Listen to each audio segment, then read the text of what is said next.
हमारे solar system में एक ऐसा मिस्टीरियस और अनसीन ऑब्जेक्ट है जो सारे प्लैनेट्स की ऑर्बिट्स को इफेक्ट कर रहा है, लेकिन आज तक किसी को भी ये दिखाई नहीं दिया है। And no, not even with the help of recent technology और एडवांस टेलीस्कोप्स, बट वो एग्जिस्ट तो करता है, और ये मैं नहीं बल्कि कई साइंटिस्टों का मानना है। बस हम उसके इफेक्ट्स को फील कर सकते हैं, लेकिन हम उसे देख नहीं सकते। और इस मिस्टीरियस प्लैनेट को उन्होंने नाम देके रखा है planet x. Well, hello friends, मैं हूं गौरव, और अगर आपको इस प्लैनेट एक्स की बात सुनकर ऐसा लग रहा है कि मैं प्लूटो या एरिस की बात कर रहा हूं, तो let me just be clear, I am not talking about any dwarf planet और any other celestial object from Kuiper belt या फिर ऊट क्लाउड। मैं दरअसल एक ऐसे हाइपोथेटिकल प्लैनेट की बात कर रहा हूं जिसके बारे में साइंटिस्टों ने अनुमान लगाया है कि उसका मास अर्थ से 10 गुना ज्यादा है और डायमीटर 4 गुना बड़ा है। इस मैसिव प्लैनेट की ग्रेविटेशनल पुल की वजह से कई ड्वार्फ प्लैनेट्स और कुइपर बेल्ट ऑब्जेक्ट्स, यहां तक कि यूरेनस और नेपट्यून जैसे गैस जायंट्स भी अपने ऑर्बिट से आज के तारीख में भी डिविएट हो रहे हैं। और इस सब के बावजूद भी पूरे साइंटिफिक कम्युनिटी में ये एक बहुत ही हीटेड आर्गुमेंट वाला टॉपिक है। कुछ लोग इसके एग्जिस्टेंस को मानते हैं, तो कुछ लोग इसके एग्जिस्टेंस को सिवियरली डाउट करते हैं। सो आखिर है क्या ये प्लैनेट एक्स की मिस्ट्री? वेल, हम ढूंढ के लाते हैं सबूत और प्रेजेंट करते हैं आपको, और अनकवर करते हैं इस मिस्ट्री के पीछे के सीक्रेट्स।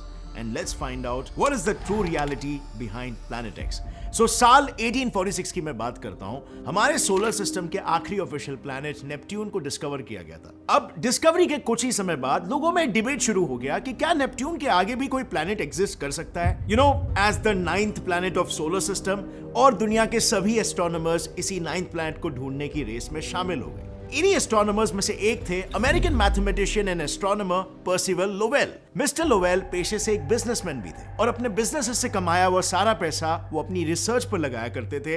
अपनी खुद की उन्होंने एक प्राइवेट स्पेस ऑब्जर्वेटरी बना दी थी। यहां से वो रोजाना का स्काई ऑब्जर्वेशन किया करते थे, और उन्हीं में से एक ऑब्जर्वेशन में उन्होंने एक वियर्ड सी बात को नोटिस किया। उन्होंने ये देखा कि यूरेनस और नेपट्यून की ऑब्जर्व्ड ऑर्बिटल स्पीड उन्होंने कैलकुलेट की हुई ऑर्बिटल स्पीड से कम थी। इट वाज एज इफ उनके ऑर्बिट्स के बाहर से कोई दूसरा बड़ा प्लैनेट उन्हें अपनी ओर खींच रहा हो। अब ये फोर्स बहुत ही रियल अपीयर कर रहा था, और इसीलिए इस हाइपोथेटिकल प्लैनेट को उन्होंने नाम दिया प्लैनेट एक्स। और 1906 के बाद से अपनी ऑब्जर्वेटरी को पूरी तरीके से इस प्लैनेट को डिस्कवर करने के लिए उन्होंने डेडिकेट कर दिया। लेकिन कई कोशिशों के बाद भी मिस्टर लोवेल ऐसे किसी भी बड़े प्लैनेट को डायरेक्टली ऑब्जर्व नहीं कर पाए। However, on the other hand, ऐसा भी नहीं था कि उनके ये एफर्ट्स पूरी तरीके से नाकामयाब रहे। लोवेल की ऑब्जर्वेटरी में रिसर्च करने वाले अमेरिकन एस्ट्रोनॉमर क्लाइड टॉम्बॉ ने साल 1930 में लोवेल की हाइपोथेसिस को वैलिडेट करते हुए द 9th प्लैनेट को डिस्कवर किया, जिसका नाम पड़ा गया प्लूटो। सो ढूंढने गए थे एक बड़े प्लैनेट एक्स को, और मिल गया एक छोटा planet Pluto. But mind you, उस समय प्लूटो को एक प्लैनेट कंसीडर किया गया था। प्लूटो की डिस्कवरी के बाद लोवेल की टीम बहुत ही खुश थी, और होगी भी क्यों नहीं, उनकी टीम ने 9th प्लैनेट को डिस्कवर कर लिया था। बट यहां पर एक बड़ी प्रॉब्लम थी। वेल, बाकी के दूसरे प्लैनेट्स के मुकाबले प्लूटो का मास काफी कम था।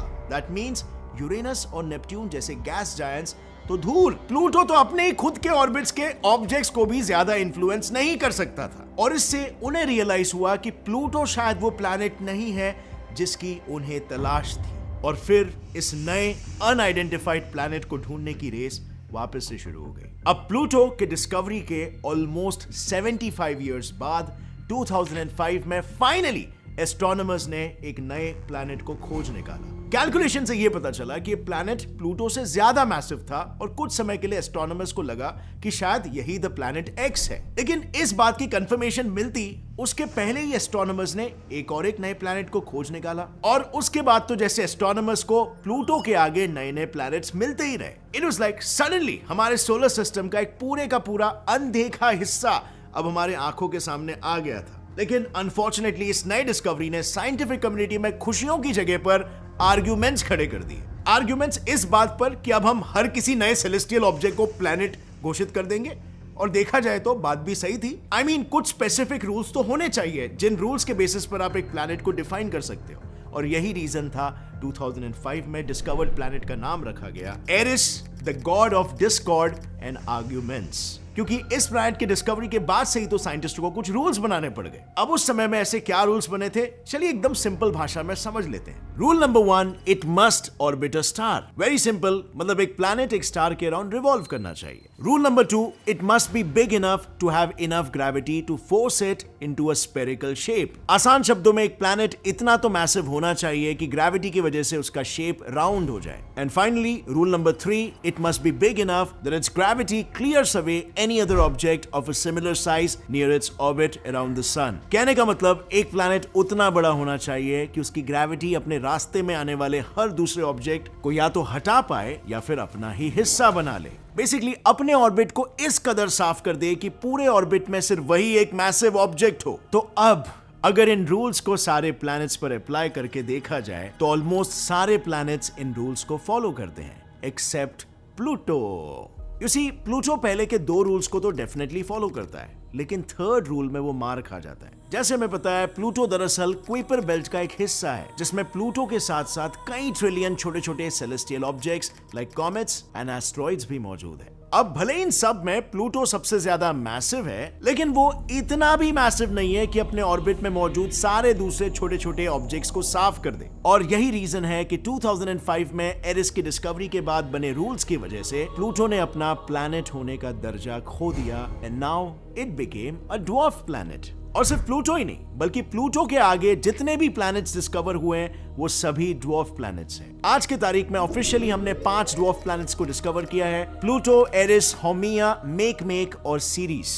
लेकिन इन द एंड इनमें से एक भी इतना मैसिव नहीं है कि अननोन प्लैनेट एक्स की जगह ले सके। मतलब इतने सारे dwarf planets and celestial objects को डिस्कवर करने के बाद भी हमें कोई ऐसा प्लैनेट नहीं मिला है जिससे हम बाकी के प्लैनेट्स के ऑर्बिट में हो रहे डिविएशन को एक्सप्लेन कर सके। इनफैक्ट जब 1977 में लॉन्च हुआ वॉयेजर 2 स्पेसक्राफ्ट नेपट्यून और यूरेनस के पास से गुजरा, तब उसने इन 2 गैस जायंट्स के ऑर्बिट्स को काफी डिटेल में ऑब्जर्व किया था। उसके ऑब्जर्वेशन से यह पता चला कि पहले किए हुए पर्सिवल लॉवेल के कैलकुलेशन में नेपट्यून का जो मास कंसिडर किया गया था वो एक्चुअल मास से स्लाइटली डिफरेंट था, और शायद उसी वजह से यूरेनस और नेपट्यून के ऑर्बिट्स में इररेगुलरिटी दिखाई दी होगी। मतलब जिसके आधार पर प्लैनेट एक्स के खोज की शुरुआत हुई थी वो आधार ही शायद गलत था। अब इस नए इंफॉर्मेशन ने एक तरह से प्लैनेट एक्स की रिसर्च पर फुल स्टॉप लगा दिया और प्लैनेट एक्स को सिर्फ एक हाइपोथेटिकल ऑब्जेक्ट बना डाला। लेकिन ऐसा ज्यादा देर तक नहीं रहने वाला था। 2015 में फिर एक बार एस्ट्रोनॉमर्स को प्लैनेट एक्स के एग्जिस्टेंस का एक और क्लू मिला। साल 2015 में एस्ट्रोनॉमर्स माइकल ब्राउन और कॉन्स्टेंटीन बैटगेन ने यह ऑब्जर्व किया कि नेपट्यून के आसपास कुछ अनएक्सप्लेनेबल ग्रेविटेशनल फोर्सेस मौजूद है और वहां पर कुछ ऐसे सेलेस्टियल ऑब्जेक्ट्स हैं जो बहुत ही इररेगुलर सा मोशन फॉलो कर रहे हैं। अब इररेगुलर से मेरा मतलब रैंडम नहीं है। एस्ट्रॉइड्स, कॉमेट्स और बाकी छोटे सेलेस्टियल ऑब्जेक्ट्स तो वैसे भी बड़े प्लैनेट्स के मुकाबले काफी डिफरेंट ऑर्बिट्स में ट्रैवल करते हैं, लेकिन इस केस में एस्ट्रॉइड्स का मोशन एक अलग ही वे में डिफरेंट था। चलो इसे एक एग्जाम्पल के साथ समझाता हूं। Look at this dwarf planet Sedna. Sedna हमारे सन से 90 AU के डिस्टेंस पर मौजूद है, यानी अर्थ सन डिस्टेंस से 90 टाइम्स ज्यादा दूर। सेडना के ही जैसे 6 दूसरे ड्वार्फ प्लैनेट्स एक बहुत ही वाइड एलिप्टिकल ऑर्बिट में रिवॉल्व कर रहे हैं और उनका पैटर्न ऑब्जर्व करके ऐसा लगता है मानो वो किसी मैसिव ऑब्जेक्ट के ग्रेविटेशनल फोर्स से इन्फ्लुएंस हो रहे हैं। अब ये ऑब्जर्वेशन तो अपने आप में बहुत ही सिंपल है और इससे ये कह देना कि प्लैनेट एक्स हाइपोथेटिकल नहीं है बल्कि सच में एग्जिस्ट करता है will be a very long shot, wouldn't it? इसका मतलब है कि अगर हमें प्लैनेट एक्स के एग्जिस्टेंस का कोई सॉलिड एविडेंस चाहिए तो हमें उसका एक अच्छा ऑब्जर्वेशन भी हासिल करना पड़ेगा, और ऐसा ऑब्जर्वेशन हमें सिर्फ कोई अच्छे टेलीस्कोप से ही मिल सकता है। अब आई नो आप सब समझ ही गए होंगे मैं किस डायरेक्शन में जा रहा हूं। ऑब्वियसली 1906, 2005 और 2015 के मुकाबले आज हमारे पास काफी ज्यादा एडवांस्ड और सेंसिटिव टेलीस्कोप्स मौजूद हैं। लेकिन फ्रेंड्स, अगर हम हमारे नए एडवांस टेलीस्कोप से किए गए ऑब्जर्वेशंस और डिस्कवरीज को देखें तो सबसे फर्देस्ट प्लैनेट जो हमने आज तक टेलीस्कोप के हेल्प से ऑब्जर्व किया है वो है फार फार आउट। एंड नो, मैं इंग्लिश का फ्रेज नहीं यूज कर रहा हूं, ये प्लैनेट का नाम है फार फार आउट। और काइंड ऑफ ये नाम इस प्लैनेट को सूट भी करता है क्योंकि अर्थ और फार फार आउट के बीच का जो डिस्टेंस है वो 140 एस्ट्रोनॉमिकल यूनिट्स है। बट वेट, अगर आपको ये काफी बड़ा डिस्टेंस लग रहा है तो एस्ट्रोनॉमर्स के हिसाब से प्लैनेट एक्स जैसा कोई मैसिव ऑब्जेक्ट सचमुच में एग्जिस्ट करता है तो उसके और सन के बीच का डिस्टेंस होगा around 600 astronomical units and that would actually be far far out. इतने बड़े स्केल को इमेजिन करना मुश्किल होगा। Well then let me blow your mind even more. अगर आपको लग रहा है 600 एस्ट्रोनॉमिकल यूनिट्स बहुत ही ज्यादा बड़ा डिस्टेंस है, then let me tell you हमारे पूरे सोलर सिस्टम का एक्चुअल आउटर एज द ऊट cloud, the last limit is more than 5000 AUs। मतलब अगर प्लैनेट एक्स सचमुच में एग्जिस्ट करता है, सो अब आपको क्या लगता है वो सन से कितने डिस्टेंस पर होगा? लिखिए अपना जवाब नीचे कमेंट सेक्शन में। और अगर इस वीडियो से आपको कुछ भी नया सीखने मिला तो एक लाइक जरूर ठोकना भूलना मत। चैनल को सब्सक्राइब करने के लिए ऐसे ही और इंटरेस्टिंग और नॉलेजेबल वीडियोस को आगे भी देखते रहने के लिए। As always friends, stay curious, keep learning and keep growing. जय हिंद।